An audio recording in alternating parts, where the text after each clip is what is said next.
भगवान विष्णु और माता लक्ष्मी।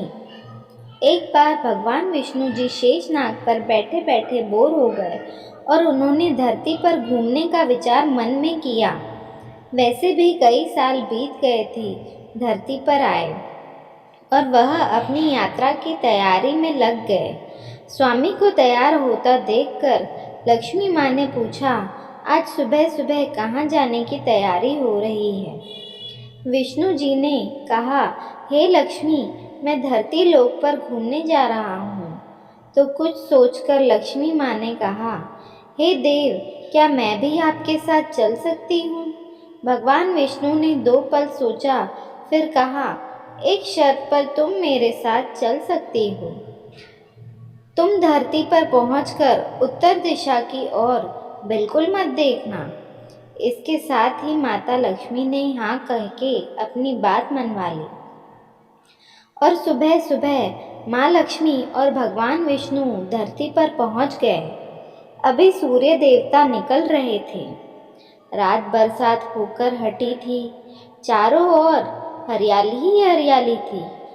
उस समय चारों ओर बहुत शांति थी और धरती बहुत ही सुंदर दिख रही थी और माँ लक्ष्मी मंत्रमुग्ध होकर धरती को देख रही थी और भूल गई कि पति को क्या वचन दिया है और चारों ओर देखती हुई कब उत्तर दिशा की ओर देखने लगी पता ही नहीं चला।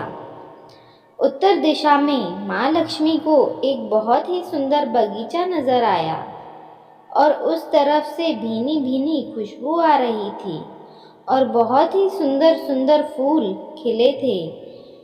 यह एक फूलों का खेत था और माँ लक्ष्मी बिना सोचे समझे उस खेत में गई और एक सुंदर सा फूल तोड़ लाई। लेकिन यह क्या, जब माँ लक्ष्मी भगवान विष्णु के पास आई तो भगवान विष्णु की आंखों में आंसू थे और भगवान विष्णु ने माँ लक्ष्मी को कहा कि कभी भी किसी से बिना पूछे उसका कुछ भी नहीं लेना चाहिए और साथ ही अपना वचन भी याद दिलाया।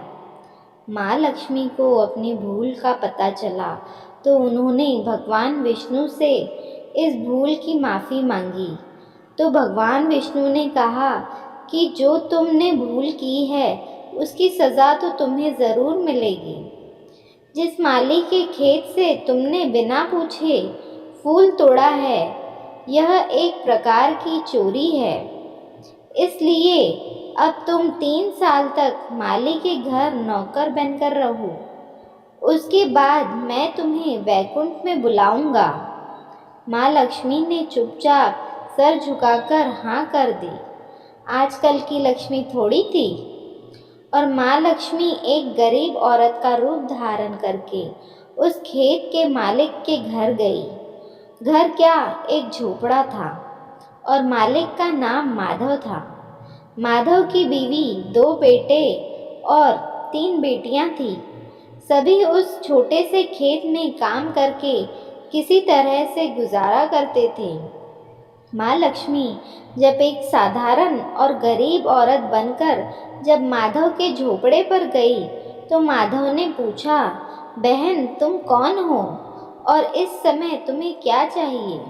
तब माँ लक्ष्मी ने कहा, मैं एक गरीब औरत हूँ, मेरी देखभाल करने वाला कोई नहीं है।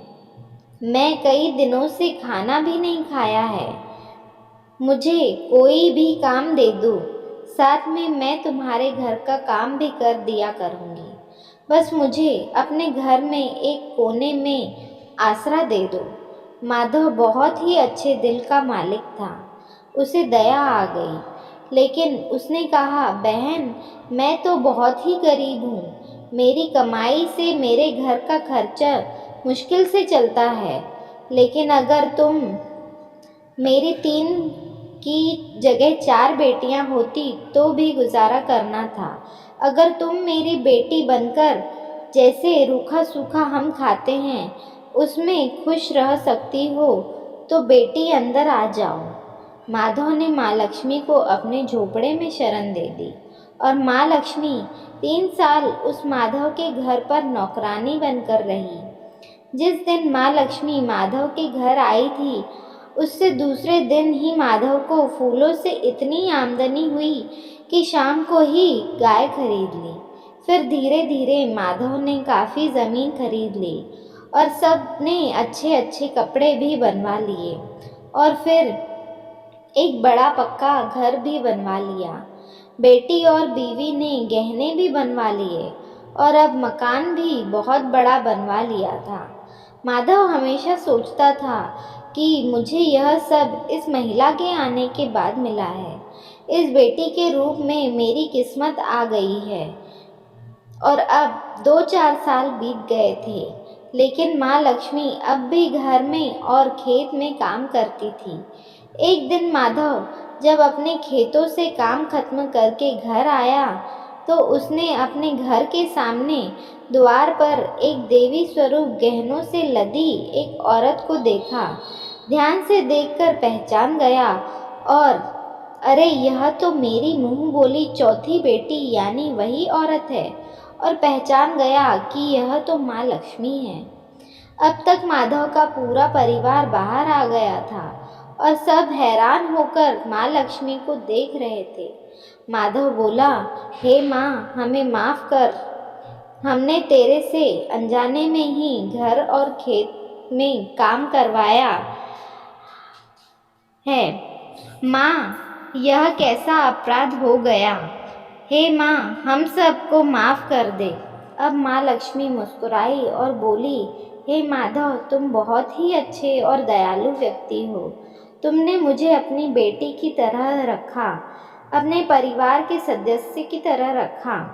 इसके बदले में तुम्हें वरदान देती हूँ कि तुम्हारे पास कभी भी खुशियों और धन की कमी नहीं रहेगी। तुम्हें सारे सुख मिलेंगे जिसके तुम हकदार हो। और फिर माँ अपने स्वामी के द्वारा भेजे रथ में बैठकर वैकुंठ चली गई। आशा है कि आपको वीडियो पसंद आई होगी। इस कथा के बारे में आपकी क्या राय है, कमेंट करके हमें ज़रूर बताएं। ऐसी और कहानियाँ सुनने के लिए चैनल को सब्सक्राइब कर दीजिए। मिलते हैं अगले वीडियो में। धन्यवाद।